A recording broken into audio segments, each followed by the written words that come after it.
Mia Campos was just 16 years old, but she was getting ready for an amazing time in her life. She was 7 months pregnant and planning her baby shower. She had already named her baby boy Sebastian. Mia left the house at about 10:30 on a Saturday night, and when she hadn't returned by the next day, her family became worried. They then began to look for her by tracking her cell phone. They followed the signal into the woods in Loganville, Georgia, and that's where they found her body. Also helping during this search was Mia's ex-boyfriend, the father of Sebastian. But when police began their investigation, they arrested the boyfriend, Jesus Monroy, for lying. And then after further investigation, they charged him with the most serious crime on the books, malice murder. We have spoken with Mia's heartbroken family looking for answers in this case connected to Jesus and Mia's relationship and what happened the moment that they found Mia in the woods. We'll take a closer look as we investigate the tragic death of Mia Campos and her unborn baby, Sebastian. I'm Vinnie Politan. Thanks for joining us. This story is incredibly tragic on so many different levels because it begins with a 16-year-old. Mia Campos has her entire life in front of her.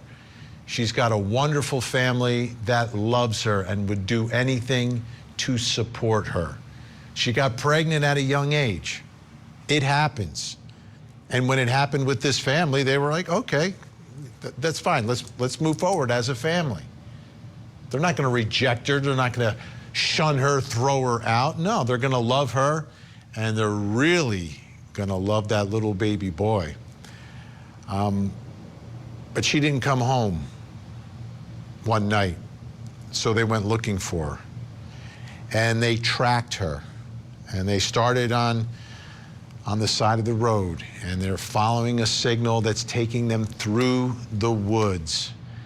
And as they're making their way through the woods looking for her, knowing that they're tracking where her phone is, they find her on the ground, face down. And at that moment, at that point, they realize this is worst case scenario. We have lost. We have lost Mia, and we've lost little Sebastian, her unborn son. Now, there's a lot to get to in this story, and we are going to take our time. I want to begin by bringing in our special guest, joining me right here in studio, Court TV senior producer Barbara McDonald. And Barbara, I know you took a look at this case. You've been investigating this case. So what happened here? What happened? How does she end up in the woods by herself, dead? Yeah, I got to spend a couple of hours with her family yesterday. Her parents and her brother, Alexis, they were all home on that Sunday night. It was July 14th, and the family had just been hanging out. They'd spent the day shopping and just being together. And then that night, the mother was not aware, the father was not aware, but Mia went to leave the house, and she told her brother, I'm going to go and be with the father of the baby. We're going to run to the convenience store at a Quick Trip and grab some snacks, and then I'll be back. And then she didn't come home. And so we have a little bit of sound from her mother, her father, and her brother describing that incident. We went to the restaurant, dinner, she happy, she played with my other daughter and the grandkids. Everything is fine. So I arrived here and she said, I'm tired, okay?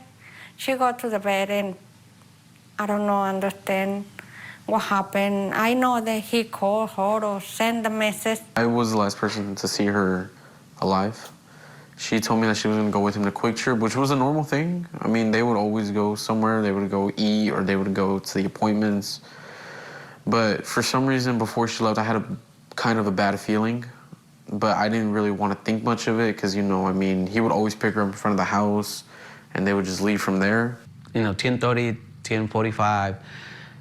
I was like, nice, something's wrong. So that's when I started calling her. She didn't answer. She called her. She didn't answer. Her brother called her. She didn't answer. That's when we called Jesus. She was with him. She said no. Okay, I was at the house. I haven't talked to her. I haven't seen her since Saturday morning, that was another lie. And then he came with his father and said, like, well, if Mia, she's not with you, so where is she? I said, well, I don't know. I haven't talked to her. And that's when Asha came and showing me the app on her phone, and it's like, well, he's right here around the corner. So everybody jumped in the car, and we went out there and looking for her. He was the one that he found her first, but because when we turned to the right side, because the app, he knew I was getting real close to her. And he just jumped real fast. He just jumped and he said, well, I already found her. She's right here, she's right here. And then that's when I told my daughter, and it's like, what's wrong with you? What's wrong? I said, wake up. And I started doing, CPR, and I couldn't get a response. And then I put my fingers on her neck, and there was no pulse. And it's like, no, I said, wake up, please wake up. And by the time I grabbed her hands, she was already cold. She was already cold, and it's like, man, she's gone.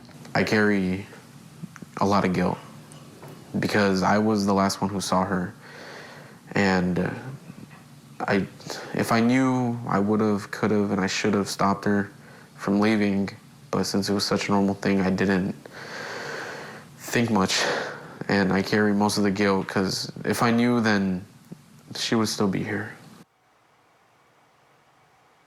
And Alexis is just 18 years old. He and Mia were only about 2.5 years apart in age than the closest of the siblings. The other siblings are older. Just such a sad situation for them. And for Jesus to be there with them as they find her body. Right. And then to throw himself on her body. And the father is like, what are you doing? Get off of her. And that's when the father was able to go in and attempt CPR and feel for the pulse. So this all happens in the course of one night, right? It's Sunday night into Monday. Yeah, so we have Ring doorbell video showing her leaving her home at 10:31 p.m. that Sunday night. By 10:58, her phone is no longer moving when they track it. So they think everything happened within those 27 minutes. And the father didn't call Jesus until sometime closer to midnight to say, hey, she hasn't come home, she's not responding. And he came right over with his father, which Mia's father thought was a bit of a red flag. Why are you here with your dad? You don't know that anything's wrong, but he feels that perhaps Jesus had shared with the father some information, and the father may have known more than what they knew at the time.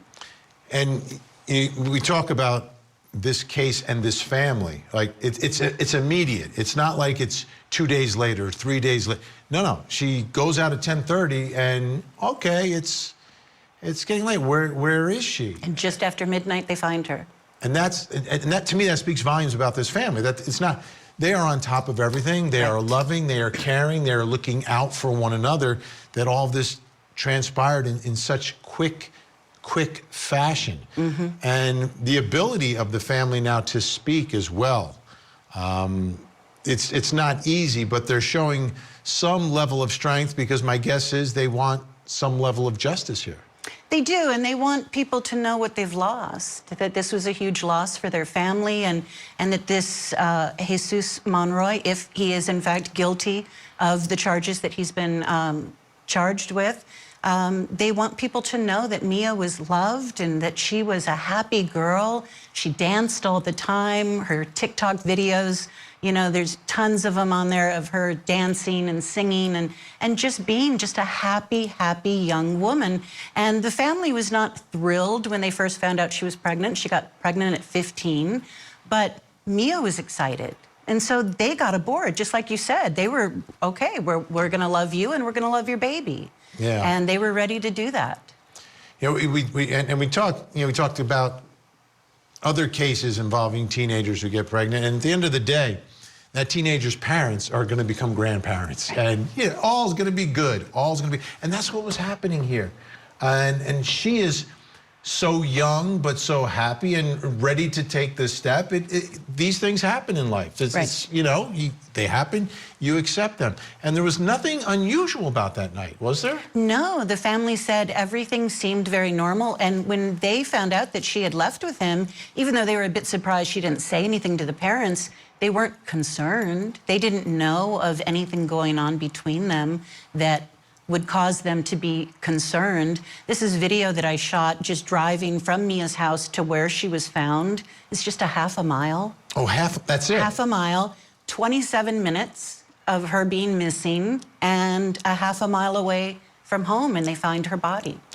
So, yeah, and let's continue watching this track, because I think it's significant to understand where it happened and perhaps how quickly this could have happened. This area, suburban area, it looks like? It's a very suburban. It's about 45 minutes from Metro Atlanta. It's an area where there are subdivisions and lots of homes, and then there's more rural areas with larger properties and farms and ranches, and it's a beautiful area. This is showing from the area where she was found to the roadway, so you can see there's cars. It's not a very well hidden area. He only took her about 25 feet into the woods and left her there. Of course, it was at night, so it was dark.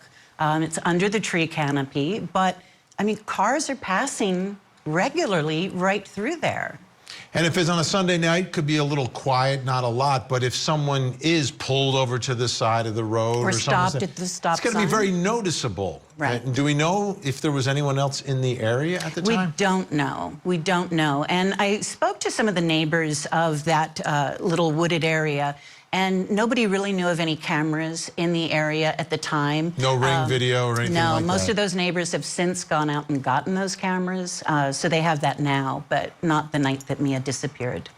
And was there any significance to the night? Was it an anniversary? Was there nothing? Just a normal Sunday night, purportedly going to the convenience store. Right.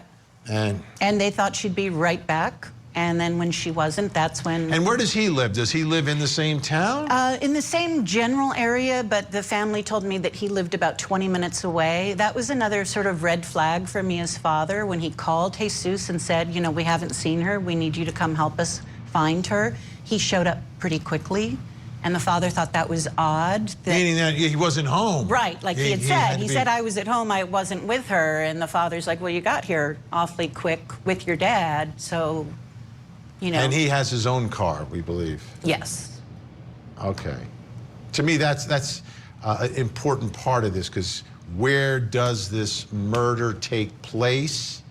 Does it take place in the woods? Is that just where she is left? Does it take place in the car? If it takes place in the car, there could be a lot of potential evidence there. Yeah, and so his car was there at the scene when the family called 911. He stayed on scene with his father, and he apparently got back in his truck and fell asleep while the police were beginning their investigation. Wow. Okay, Barbara McDonald's going to stay with us as we go through this case, work through it piece by piece. When we come back, what evidence do they have against the suspect, the ex-boyfriend, the father of that unborn little boy, Sebastian? We'll talk about that when we come home. On the next episode of Accomplice to Murder. Whoever came out of the darkness that night came out to murder Michael Duranlo. It was a real whodunit kind of case. His wife, Rebecca, began to have an affair. With certain Harmon was involved. You're so innocent. How come you don't proclaim your innocence? He said, make sure you got eyes behind your head. I'll get you sooner or later.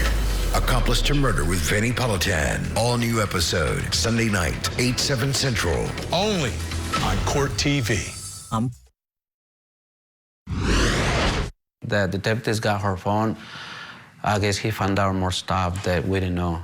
I mean, you know, these kids these days, you know, are like a father, like a parents, you know, we can go only so much with them. After that, they're on their own. And with this technology that we got now, I mean, they can hide a lot of stuff. Now, a lot of stuff on her phone. We're talking about Mia Campos. She was 16 years old, carrying a child, ends up being found murdered around the corner from her home in the woods. The father of that child, her boyfriend or ex-boyfriend, or just a guy that she spent some time with, we don't exactly know. We'll talk about that in a minute. He's been charged with the murder. Barbara McDonald, Court TV senior producer, still with me, spoke with the family. The phone, she kept things from them. What is that? What do you expect to see? What was the nature of what they knew, the parents knew about her world and her life? So they knew that she had met Jesus through her brother Alexis, in fact. Alexis and Jesus had gone to school together. And so they knew that she knew him. They didn't know that she was dating him until she ended up pregnant. And then they said that the relationship was already pretty fractured. He didn't, from their perspective. So he wasn't coming over a lot. Like during the course of these 7 months, he's not coming over. Nope. So, and to me, this phone is crucial because of the timing of everything. So let's bring in our next guest, Jason Jensen, private investigator, criminologist, and profiler, joins us tonight. Jason, that phone, to me, could tell a real story about the nature of what was going on here, especially that night, why they were getting together at 10:30.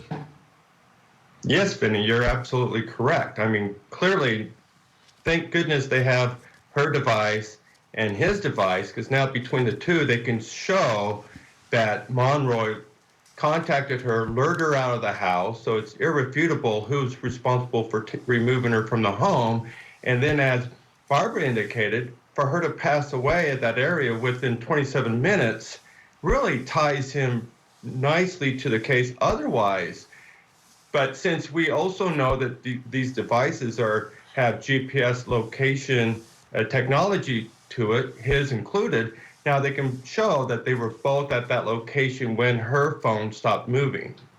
Yeah, tracking the location and the movements. And it seemed that from what the parents said and the way they were able to track her down is that the movement stopped very quickly within like a half hour of her leaving the house, which means whatever happened here, Jason, seems to have happened pretty quickly. Exactly. We know that he picked her up in his truck, so there may be evidence of a struggle. We know that her cause of death was, a homicide, and manner of death was asphyxiation. So that really indicates there was either a ligature strangulation or a manual strangulation. There might have been a fight. I'm sure that the motive, or that the prosecution at some point is going to identify that he either A, didn't want to be a father, or didn't want to have to deal with child support. It's going to be along those lines. It's pretty common when you're dealing with a paternity suit where a father does not want to be involved. I want to take a listen again to Mia's mom, Edward, here talking about that search and the moment that they find Mia. He knew I was getting real close to her, and he just jumped real fast. He just jumped, and he said, well, I already found her. She's right here. But it was weird because he laid down and he went with the hands, like, I guess he covered, but I couldn't see because it was dark. He was laid down on her back, but her face, it was tweets, like inside the ground. All right, so what exactly is going on here? Barbara, this is the real strange part of this whole thing, because, again, Jesus is searching with his father and with Mia's father and family. Right. And at the moment, he kind of goes off and just jumps on top of her? Yes, and they said it was really odd because he wasn't showing emotion. It wasn't like out of emotion. He wasn't crying. He wasn't saying, oh my God, what happened to you, or anything like that. Perhaps he's trying to cover for his DNA being on her when the police arrive and start their investigation. But the father said there were so many red flags in his behavior that night. That was absolutely one of them. Jason Jensen, let's talk about what that does to the crime scene, right? He's jumping on there and moving things with his hands. What problems does that cause for investigators here? It does pose a little bit of a problem, because if they were to swab her and his DNA was on her body without this post-death contact, then it's pretty clear that they could make the case that he's responsible for the strangulation. Given the fact that he's manhandling her post her death, he's trying to create some doubt there that him touching her, his DNA being responsible there is because as these witnesses indicate, he jumped on her and was doing whatever. Let's listen to more of what Edward told Barbara here, talking again, we go back to this time frame, this window of time. He had a window between 10:30 because the last time the app moved, it was 10:58. So I figure it's between 10:30 and probably 11:20, he had that window. So that all is coming from her phone. Jason Jensen, he had a couple of days before his phone is seized and he's arrested. Are you concerned at all about that and him perhaps being able to get rid of potential evidence connected to his cell phone? Well, I would imagine if there was any attempt to abstract or to delete anything like text messages that or a phone call history where that's how he lured her from the house, well, it's going to be mirrored on her phone as a recipient of either the text messages or the phone calls. So he really can't get away with it too far, but clearly, unless you do a factory reset, there's going to be the GPS data on your phone that they can extract. And one thing that he will never be able to control is the GPS connectivity in the history there with the towers. So he's not really going to be able to delete too much because there's going to be plenty of history that ties him to that location, ties him to the victim, picking her up, and there's just really no way around it. It sounds like a pretty strong case against him. And then the other question is, where does he go afterwards? And again, you can use that evidence to track those movements as well. All right, Jason Jensen, always great to see you. Great insight. Thank you so much as we continue to cover this case. I'm sure we'll speak to you many, many, many more times. When we come back, and Barbara's staying with us, we're going to talk about the relationship because that's the foundation of what happened here. They're both young, but he's a little bit older than she is. She's carrying his child, but what's really going on in this relationship?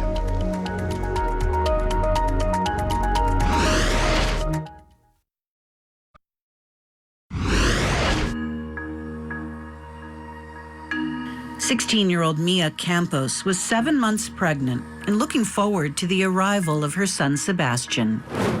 She was a happy girl. She was always happy, always dancing. She loved music, she loved dance. She was everything. Happy all the time. After spending Sunday, July 14th, shopping with her family for her baby shower, Ring doorbell video shows Mia leaving home at 10:31 p.m. According to her family, she was picked up by her baby's father, 20-year-old Jesus Monroy. She told me that she was going to go with him to Quick Trip, which was a normal thing. They would always go somewhere. They would go eat or they would go to the appointments. But for some reason, before she left, I had kind of a bad feeling. When Mia didn't return and wasn't answering her phone, her parents used an app to track her location. And that's how we knew that she was here somewhere. So he came to the house and said, hey, my app says it's just right here around the corner. So and it's like, the last time that he moved, it was probably around 10:58. So, and after that, that's when we started looking for her.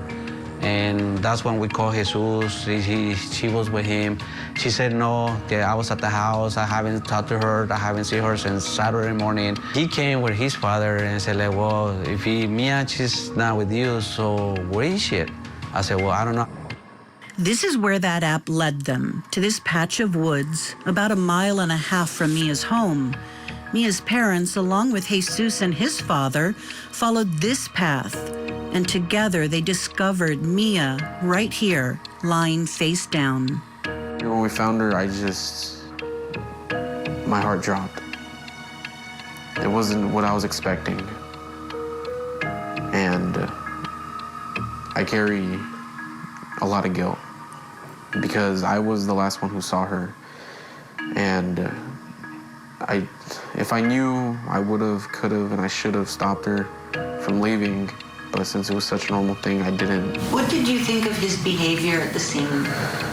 It was a little odd. He didn't show much emotion. As the detectives, crime scene techs, and medical examiner arrived, Alexis was sitting next to Jesus on the side of the road. And the first thing he told me was, do me a favor, don't tell them that I'm the one that got Mia pregnant, that I'm the father of the son. And the first thing I told him was, that's not important right now. This is more important. And I told him he's really ignorant for thinking that instead of being more worried about Mia and his son. What would you say to Jesus if you could talk to him now. Why? Why he did it? What was the reason? And why he was never man enough to just tell my dad that I didn't want to be a part of Mia's life. Why take my baby sister, my best friend, my other half away from us? Jesus Monroy told police that he didn't even see Mia that night. The arrest warrant, though, accuses him of luring her to the end of her neighborhood, where he caused her death by asphyxiation. He's now facing charges of malice murder, felony murder, feticide, and aggravated assault. Yeah, you think about this story and you wonder why. There's no reason for this to have happened. Okay, so there's a pregnancy, so it wasn't necessarily planned. And yeah, Mia is young, but everything was under control with Mia and her family. To me, that is extremely clear in all of this. I want you to take a listen to Mia's family talking about the pregnancy and how they were going to handle 16-year-old Mia having a little baby boy named Sebastian. The way I see the story, they didn't have a good relationship in the beginning. It sounds like it was like maybe one time night that, you know, they had whatever they had to do, and that's how he came out pregnant. But really, they didn't have a good relationship because they never be around together. I mean, he came to the house to pick her out to go to the doctor's appointments because she was pregnant, and drop her out, and it's about it. I didn't think much of it, you know, because I knew he was older, so he wouldn't try anything, because, you know, that's kind of weird. And then I didn't really know much about them up until when I found out that she was pregnant by him up in, I think it was February or January? No, February. Up in February, and I was angry. I was really upset. I was really disappointed. I was mad. I wanted to find out where he lived and, you know, do whatever a big brother has to do when they're mad.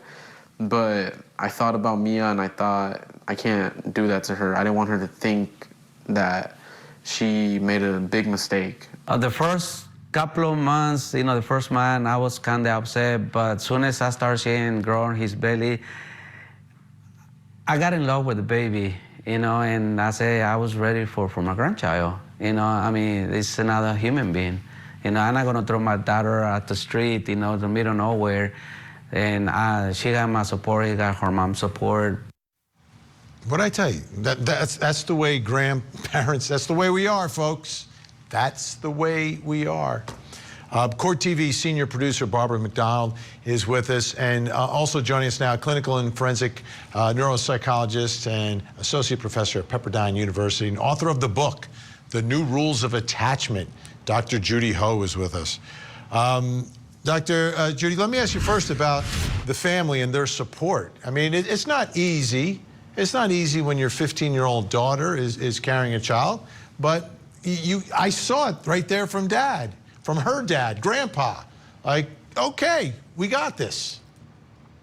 Exactly, Vinnie. I mean, you can see that this is a picture of a very loving family. Obviously, maybe they didn't expect this. They didn't necessarily create or want this path at this particular time point for their daughter. But over time, they've come to not only accept this decision, but to embrace it and to embrace this new member of their family. And like you pointed out at the beginning of this segment, Vinnie, everybody's going to have a different response to this. Different families have different ways of responding to a teen pregnancy. But this is a picture of a family that was extremely supportive. The father even went to this ex-boyfriend telling him, hey, look, if you don't want to take responsibility, that's fine. She's got all of us. You know, you don't have to do this. There was another way, certainly, than to end her life and the baby's life, this innocent baby that was so close to being born at the time that he was slain. Yeah, Barbara, this is a big part of this story is the relationship, the relationship between Mia and Jesus. What is your understanding of that relationship? They were introduced by her brother Alexis. He knew Jesus from having gone to school with him briefly. Didn't know him well, but knew of him, sort of traveled in similar circles. And from Alexis's perspective, he introduced them, and he did not know that they were continuing to be in touch until he found out that she was pregnant. They say that there was a lot that she kept from them about the status of the relationship. I asked if they were aware of any abuse, verbal or physical abuse between them as they fought over some of these issues. And the family said, no, we didn't know anything. We didn't see any signs of any of that. So all of this really came out of the blue for them. I want to play, and Dr. Judy Ho referenced this, Edward Campos, again, Mia's father, grandpa, talking about the offer that he made to Jesus. The second time that we went and talked to them because he didn't want to pay for the medical expenses, and I was like, okay, and I told my wife, you know what, I don't want to go down there no more. Let's deal with this one, and I don't want to hit the faces again, but it's like, no, we need to go talk to them. We need to go talk to them. I said, okay. So finally we went and talked to them, but still I see the coldness of him and their father and the mom. And I was like, you know what? And that's I told Jesus in front of his mom and his dad, I said, you know what? I said, either you be a real man or you walk away. I said, but I prefer if you walk away. But like I said, Mia, her wisdom was for him to be part of baby's father. The way he made me feel, he was more interested in economy, money-wise. You know, I guess he was not ready, but it's like I was telling him the other day, you know, when I met him the second time, I say, if you think you're not gonna be a good father, just walk away. And I handle my daughter and my grandchild, because we don't need you. Yeah, that's, and the communication is there, but that's like a real offer. Listen, you can step up, you can do this, but if you don't want to, don't feel obligated. Just walk away. And he couldn't. No, it was so simple. I mean, what a great offer. And as the father just described himself, it was a very kind offer made in front of Jesus's own parents, right? And saying, hey, look, if the issue is money or you just don't want this responsibility, then just tell me now, please. Don't worry about it. We will take care of it. We got this. That is very, very clear. And yet Jesus chose this other route. Why? You know, what was going on in their relationship? And it sounds like the family thought that maybe they weren't in touch so much as to have a true romantic relationship, that maybe this was sort of like a one-off, maybe a little bit of a fling. And they really didn't expect that he was going to be around for so long. But because Mia desired her baby's father to be around, they respected that. They essentially gave her a little bit of that decision making. Okay, if that's what you want, then we will support that if you say that this is important to you. And Barbara, that, you know, that's natural for, right? The child's mother wants her child to have a father in the picture. And that's understandable. That's extremely normal. Absolutely. And a very natural response. And a mature response for a young girl her age. You know, she definitely seemed to be putting her life together. She was working at a Dunkin' Donuts. We saw some of the pictures there. Apparently she was very popular among the customers there. She was planning to go back to school as soon as she recovered from having Sebastian in September. And so, yeah, for the Campos family, this was all a wonderful event. It had turned into a blessing for them. And then it's all gone in 27 minutes. And I keep coming back to that feeling that this is so incredibly unnecessary. Walk away. Dr. Judy Ho, I want you to take a listen to the description of Jesus's reaction to what happened to Mia. To me, this is important. Let's watch. Was he showing any emotion? Did he seem to react in a normal way? No. It was like cold-blooded. He was like, oh, well. You know, because if that was the father of if he was the baby of the father, or I'm the father of the baby, I'm gonna react differently. I'm gonna react crazy, I'm gonna cry, I'm gonna like, what happened to my baby? Nothing, because he knew what he did. Later, once the police arrived to the scene with the medical examiners and everybody else, I sat next to him because he was on the sidewalk away from mostly everything. And the first thing he told me was, do me a favor, don't tell them that I'm the one that got Mia pregnant, that I'm the father of the son.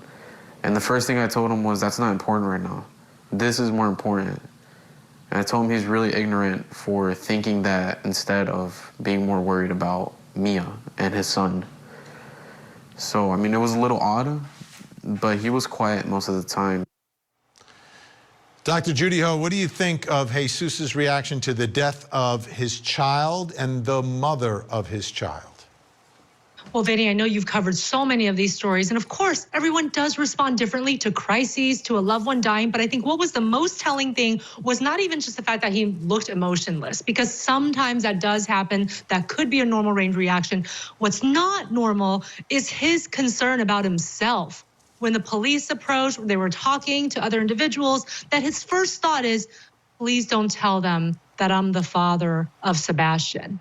Really, that's your first thought when you lost not only your ex-girlfriend, your fling, whoever, the mother of your child, but also your baby, right? If there was a part of you that was connected to either of these individuals, you would not be saying, please don't tell the police who I am. So maybe there was a part of him that knew he was going to be a person of interest, because the person of interest is always going to include the intimate partner in some fashion. They're always going to get brought in for questioning. And it was like he was saying, please tell him to not look at me. And that was his first thought. That, I think, was the most telling thing that happened right after the scene. Speaks volumes. Dr. Judy Ho, great to have you with us. Thank you so much. When we come back, let's talk about the age difference here. Was this actually statutory rape? One of the most successful true crime TV shows ever. This is crazy. Now has a new home on America's original true crime obsession, 48 Hours on Court TV. Coming up next on Court TV. A former ballerina charged in the death of her husband.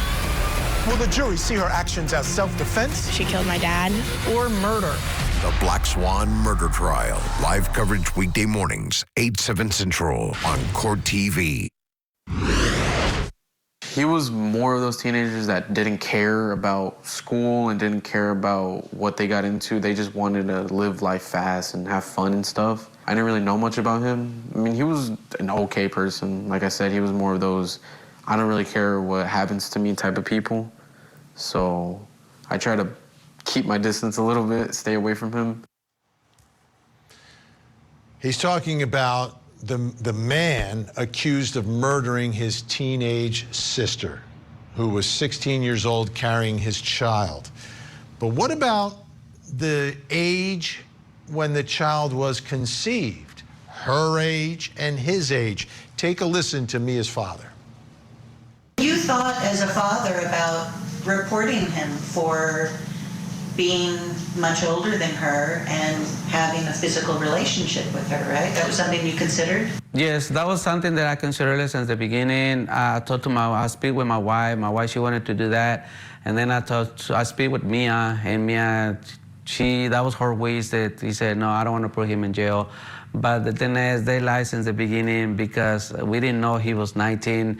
They said he was 18. When I talked to his mom and his parents, they told me that he was 18. And we found out later, after everything happens, that he was 19 when my daughter, she was 17, she was 15.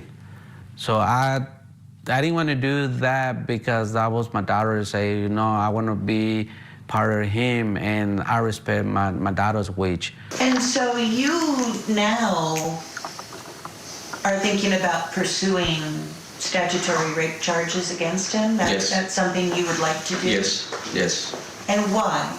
Because it's not fair, because he didn't care about my daughter. He didn't care about his son. The only thing that he cared about himself. And now that he murdered both of us, I'm gonna go through that round. So hopefully I can get the court support to go to that round. But I will do that. Yes, definitely yes. The ages really matter here. Let's bring back in our guest, Barbara McDonald, Court TV producer, still with us. And joining us now, criminal defense attorney who specializes in sex crimes and statutory rape, Stacy Schneider, is with us as well. I want to go to Barbara first, just to establish the ages here at the time of conception. Mia was 15. She's 15. And Jesus was 19. And he's 19. Yes. Okay, we've got the facts. Stacy Schneider, I've given you the facts. I know this is down in Georgia. You're up in New York. Yes. But what does this mean? Is this automatic that 15, 19, you can do that?